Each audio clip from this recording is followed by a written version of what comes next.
স্বাভাবিক জীবনে যেখানে নুন আনতে পান্তা ফুরায় সেখানে সব হারিয়ে দিশেহারা পরিবারটি। ভয়াবহ বন্যা থেকে প্রাণে বাঁচতে এক কাপড়ে ঘর ছাড়লেও রক্ষা করতে পারেননি ঘরের কোনো আসবাবপত্র। দেখে বোঝার উপায় নেই যে এটি ছিল তাদের মাথা গোঁজার একমাত্র ঠাঁই। আমি অনেক টাকা খরচ করি, কোনোরকম আমি টিনগুলো পাল্টাইছি, কাঠগুলো পাল্টাই, আমি কোনোরকম আসছিলাম। এখন আবার যে বন্যাতে একদম বাসায় নিয়ে গেছে আমার সব আসবাবপত্র, আমার সব কিছু নিয়ে গেছে। নির্মম এ দৃশ্যটি চট্টগ্রামের মিরসরাই উপজেলার নন্দনপুর গ্রামের দুই ভাই তাপস এবং জীবনচন্দ্রদের মাটির ঘরের।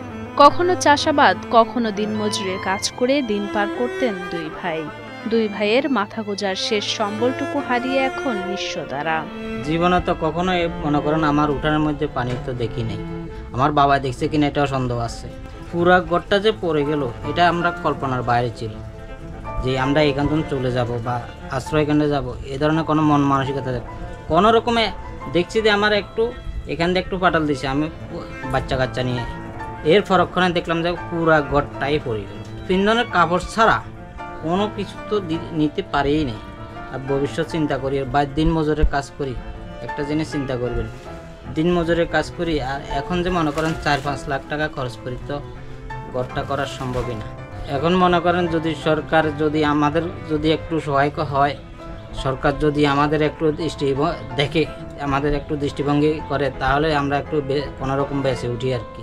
ভারী বৃষ্টি ও পাহাড়ি ঢলে বন্যার কবলে পড়ে মিরসরাই উপজেলার বিভিন্ন ইউনিয়নের লক্ষাধিক মানুষ। এতে করে সহায় সম্বল হারিয়েছেন অনেকে। এদের মধ্যে জীবন ও তাপসের ঘরটি মাটির হওয়ায় বন্যার পানিতে ভেঙে পড়ে তাদের বসতঘর।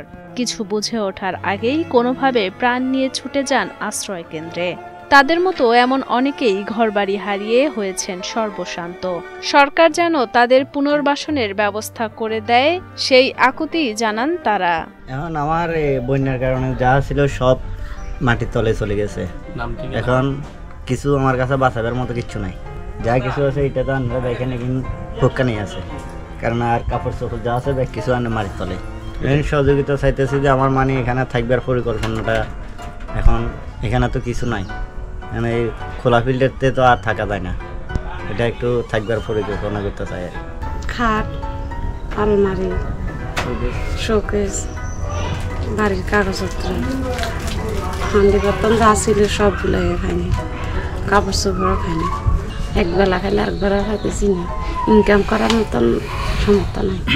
এখন আমি কিভাবে থাকবো, আমার থাকার ব্যবস্থা আমি সরকারের কাছে এটা আবেদন করি, আমি কিভাবে থাকতে পারবো, আমার জন্য সাহায্য সহযোগিতা করে।